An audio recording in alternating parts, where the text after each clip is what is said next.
How was it being the lone woman amongst all of these tough guys? A lot of fun. It's always fun to be with the guys, and especially with Denzel and Mark. They're excellent actors, so much fun to play with. How would you describe Deb? Deb is an interesting character. She's quite complicated. I mean, she's a courageous, strong, tough as nails woman, but she's still a woman, and she's got vulnerabilities and a real need to be loved, and kind of a sick love for Bobby Beans, who is played by Denzel's character, and that love gets her into some trouble and causes her to make some bad decisions. What is her relationship with Bobby Beans?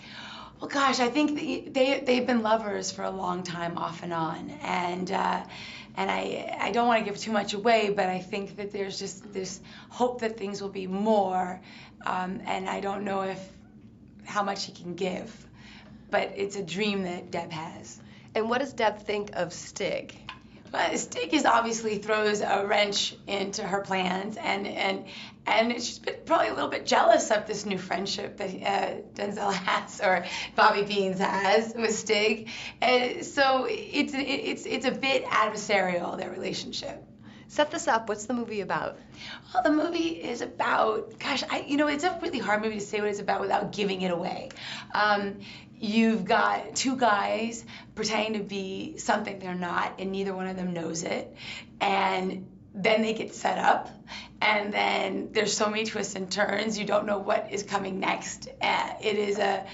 It's a whodunit at epic proportions, and then Survivor towards the end.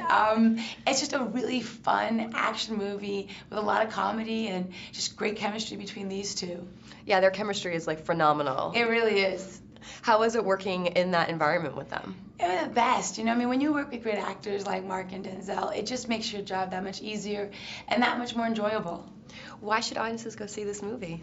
Well, I think that this is one of those movies that it's a feel-good, fun movie. You're meant to go there and laugh, be surprised. I think that that's what the audience will love the most, is that they're not going to be able to see a lot of things coming, and it's going to make it one of those movies you're going to want to watch for a second time to see if you can see it coming the second time around. It's a good puzzle that way, and I think people will leave the audience smiling. I think people will leave the theater smiling, and it's very enjoyable. And it's like part action, part comedy. Yeah, which always works. Perfect. Thank you so much.